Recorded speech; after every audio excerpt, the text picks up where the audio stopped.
Coffee originates in the mountainous regions of East Africa, specifically in the modern-day province of Kaffa in Ethiopia. It is there that a variety of coffee shrub grows, which ancient inhabitants domesticated many centuries ago. The fruit of this plant, called the coffee cherry, contains 2 seeds. After roasting and grinding, they are brewed in hot water. The resulting drink, known as buna, begins its journey along trade routes. Around the beginning of the Common Era, it crosses the Red Sea and reaches the port of Mocha on the Arabian Peninsula. Here, the drink takes on a new name, kawa. It becomes part of religious practices in monasteries. Later, the cultivation of coffee plants spreads to the highlands of Yemen, where coffee gains popularity among the local population. Through pilgrim routes, it reaches Mecca, where it quickly gains widespread fame and spreads throughout the Muslim world. Particularly active development of coffee culture occurs in the Mamluk Sultanate. The first establishments dedicated to its consumption appear, becoming places of meetings, conversation and games. However, some conservative imams view the stimulating effects of the drink with suspicion and attempt to ban it. In 1517, the Ottoman Empire conquers the region. The Turks, calling the drink kahve, lift all bans. Coffee rapidly gains popularity in Constantinople as the city lies on the most important trade routes of the Mediterranean. Venetian merchants discover the drink, calling it café, and begin importing it into Europe. However, the cost of coffee remains extremely high, as the port of Mocha strictly guards its monopoly, prohibiting the sale of coffee plants or cherries outside the region. Despite strict control, an Indian pilgrim named Baba Budan manages to secretly smuggle 7 coffee cherries into India, where he begins cultivating them. Meanwhile, the Dutch, followed by the English, strengthen their positions in the Indian Ocean and start direct trade with Mocha. They transport coffee cherries from Yemen and move the plants to Java, where the altitude and climate are ideal for their cultivation. In 1706, one such plant is sent to Amsterdam. It becomes the ancestor of most modern coffee trees. The plant is kept in heated greenhouses in the city for study. Since the coffee tree is self-pollinating, it reproduces on its own, and its seeds produce new plants which are cultivated in the city. In 1713, during the signing of the Treaty of Utrecht, which ended the War of the Spanish Succession, the mayor of Amsterdam presents King Louis XIV of France with several coffee plants. They are placed in royal greenhouses. However, Louis XIV wants to expand coffee production in France. He commissions an expedition to bring coffee plants from Yemen and organize their cultivation on the island of Bourbon. Meanwhile, coffee production on Java becomes extensive enough to supply Europe and compete with Mocha. The Dutch do not stop there and establish new plantations in Ceylon, Sumatra and Suriname using plants sent from Amsterdam.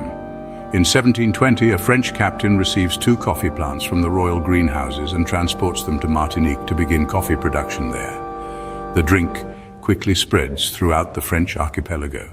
Simultaneously, coffee cultivation begins in French Guiana after plants are secretly imported from Suriname. The Portuguese king, interested in this market, sends an ambassador to French Guiana ostensibly to discuss the Brazilian border, but actually with the aim of obtaining coffee cherries. The ambassador achieves his goal by seducing the governor's wife and returns to Brazil to lay the foundations of coffee production. As coffee plantations spread, new powers find it easier to obtain coffee plants or cherries. The British begin growing coffee in Jamaica, and the Spanish in America. Agriculture largely relies on triangular trade, which supplies European colonies with large numbers of African slaves.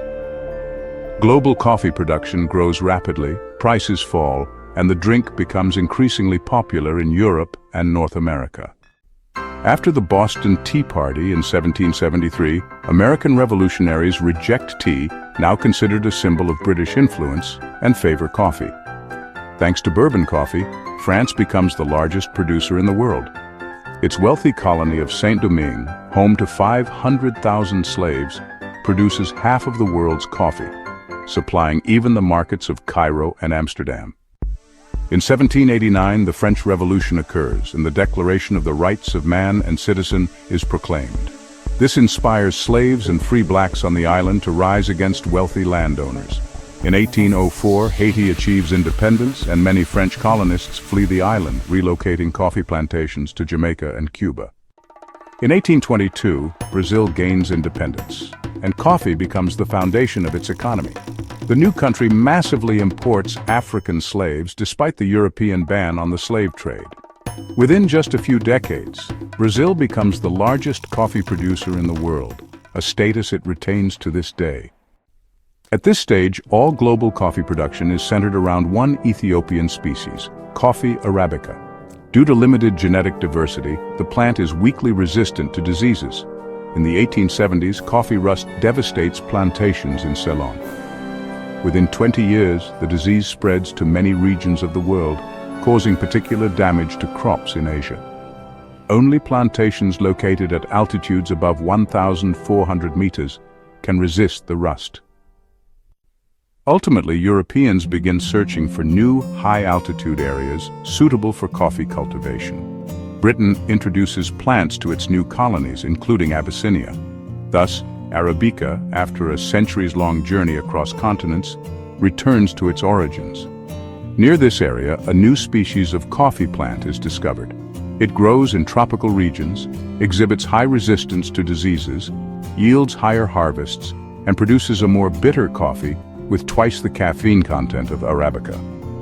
This new species is called Robusta, and over time it begins to be cultivated worldwide. By the early 20th century, global coffee production sharply increases, leading to a drop in prices. In 1929, the Wall Street stock market crash triggers a severe global economic crisis. Brazil also suffers the consequences and attempts to maintain high coffee prices by burning its reserves. During this time, the Swiss company Nestlé tries to find a new way to store and consume coffee to boost sales. In 1938, its researchers succeed and create instant coffee, a powder that simply needs to be mixed with hot water. During World War II, this coffee is consumed by many soldiers on the front lines. However, the war disrupts trade between Europe and Latin America. Fearing economic collapse, the United States convinces coffee-producing countries to limit exports to stabilize prices. The plan proves effective, and in 1962 it is renewed, now at the international level. The International Coffee Organization is created, which develops a unified policy and regulates prices through quotas. However, in 1989, Brazil refuses to reduce its quotas and the agreement collapses. Producing countries regain the ability to sell coffee without restrictions, leading to market oversaturation. The situation worsens by the late 1990s when Vietnam becomes the second largest coffee producer in the world, primarily growing Robusta. Due to excess supply, many small producers are forced to sell coffee at a loss. Fair trade initiatives emerge, aimed at setting minimum purchase prices to ensure farmers a decent income. Today, about 10 million tons of coffee are produced annually worldwide, mainly in countries located in the tropical zone. Most of the coffee is exported to the Northern Hemisphere, where over 2 billion cups are consumed daily. Europe ranks first in per capita coffee